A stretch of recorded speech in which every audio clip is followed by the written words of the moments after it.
Good evening, students. Welcome to Learn India Every Day, run by Alcaro Career Institute.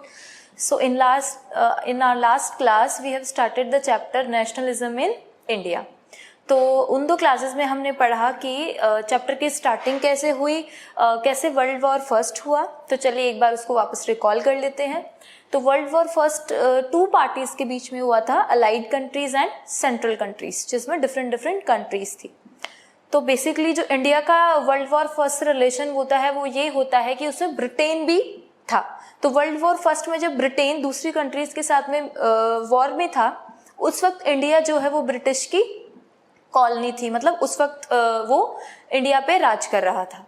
तो जिस तरीके से वो वॉर में इंक्लूड था, उससे इनडायरेक्टली हम लोगों पर भी इम्पैक्ट हुआ, मतलब इंडिया पर भी उस चीज़ का इम्पैक्ट हुआ वर्ल्ड वॉर फर्स्ट का, जो कि हम पढ़ चुके हैं. उसके बाद में हमने पढ़ा कि कैसे गांधी जी साउथ अफ्रीका में अपना फर्स्ट सत्याग्रह करके, रेशियल डिस्क्रिमिनेशन के अगेंस्ट अपना फर्स्ट सत्याग्रह करके वो वापस भारत आते हैं. और जब वो भारत आते हैं तब वो देखते हैं कि यहाँ पर किसानों की सिचुएशन जो है वो कितनी खराब है. तो वहाँ पे वो अपने छोटे छोटे पैमाने पे 3 सत्याग्रह करते हैं. पहला चंपारण बिहार, दूसरा गुजरात, तीसरा गुजरात अहमदाबाद. वहाँ पर वो तीनों ही जो होते हैं वो किसानों के लिए किए गए सत्याग्रह होते हैं. जैसे मैंने आपको सत्याग्रह का मीनिंग बताया था, satyagraha means without fight, without any kind of fight and without weapon, only the path of truth and truth की सच्चाई के रास्ते पे चलते हुए जब लोग अपनी आवाज को रखते हैं, किसी भी टाइप का वायलेंस जिसमें नहीं होता है, ये होता है सत्याग्रह. तो हमने पढ़ा सत्याग्रह. तो छोटे मोटे सत्याग्रहों की वजह से अंग्रेज बहुत परेशान हो जाते हैं. उनको लगता है कि हाँ, ये लोग अभी कुछ अपने देश के लिए सोचने लगे हैं, या ये ऐसे ही करते रहेंगे तो इन पे किसी ना किसी तरीके से नेशनलिज्म की फीलिंग जागृत होना शुरू हो जाएगी. तो इसीलिए 13 अप्रैल 1919 को रॉलेट एक्ट अंग्रेजों को द्वारा इंडियंस पे इम्पोज किया जाता है. तो रॉलेट एक्ट में क्या होता है?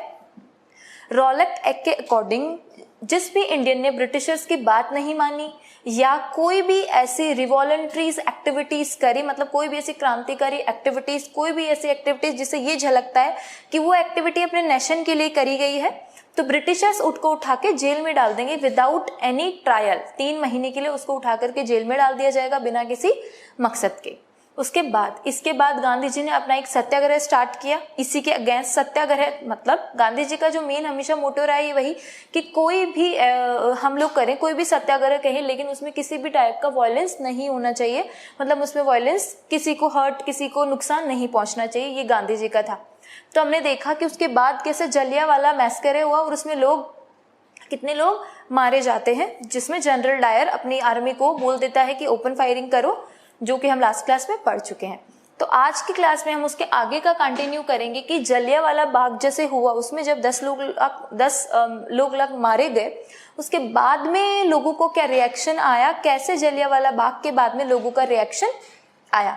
तो जैसे ही पूरे देश में खबरें फैली कि जलियांवाला बाग के, कि वहाँ पे जो लोग आए थे बैसाखी का मेला मनाने, या कुछ लोग जो है अपने अमृतसर के रिवॉलंट्रीज के लिए प्रोटेस्ट करने आए थे, तो कैसे जनरल डायर ने वहाँ पे ओपन फायरिंग करवा दी थी.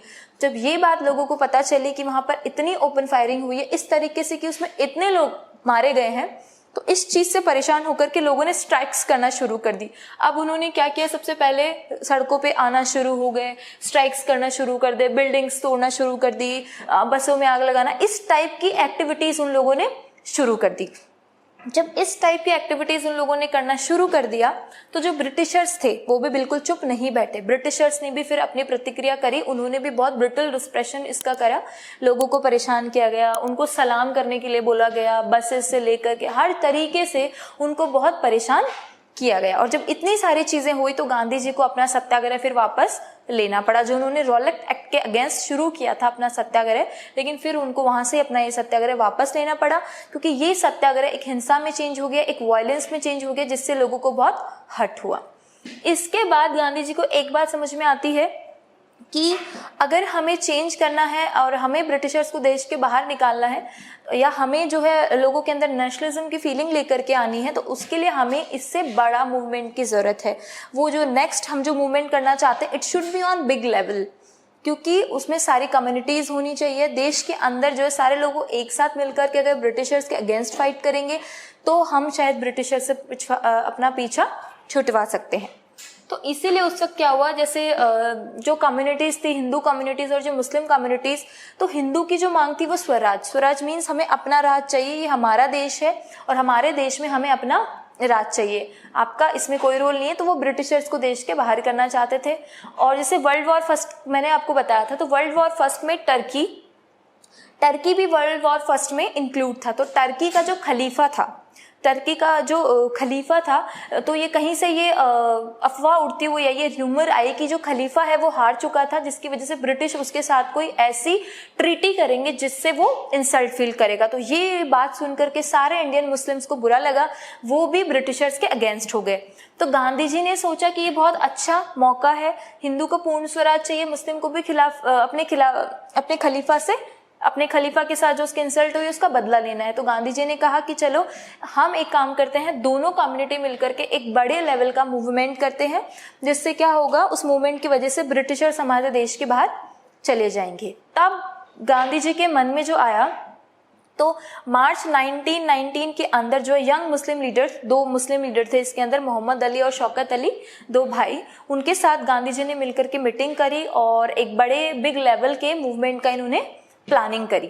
तो सितंबर 1920 को कांग्रेस सेशन हुआ कैलकाटा में, जहां कांग्रेस के बाकी लीडर्स थे, उनको भी इस मूवमेंट के लिए मनाया गया कि हम अब जो अपना नेक्स्ट मूवमेंट जो करने जा रहे हैं वो बहुत बड़े लेवल पे करने जा रहे हैं, जिसमें इस मूवमेंट को नॉन कॉपरेशन खलीफा के नाम से जाना जाता है। तो इन्होंने जो मूवमेंट स्टार्ट किया उसका नाम था नॉन कॉपरेशन। गांधी जी, शौकत अली और उसके भाई ने जो मूवमेंट स्टार्ट किया ब्रिटिशर्स के अगेंस्ट, उसका नाम था non cooperation movement. As cooperation का मीनिंग का मतलब क्या है, जब आप किसी को कॉपरेट करते हो। एज लोगों का मानना था कि ब्रिटिशर्स इंडिया पे इतना टाइम तक राज करके चले गए, उसका रीज़न यही था कि कहीं ना कहीं इंडियंस ने उनको कॉपरेट किया था। तो इसलिए गांधी जी ने मूवमेंट ये स्टार्ट किया, नॉन कॉपरेट मूवमेंट। ठीक है, नॉन कॉपरेट मूवमेंट। तो हम कल की क्लास में पढ़ेंगे कि नॉन कॉपरेट मूवमेंट में क्या क्या चीज़ें थी, ये कब स्टार्ट हुआ और इसके थ्रू गांधी जी ने किन किन चीज़ों को कॉपरेट करने के लिए मना किया था। Thanks for watching.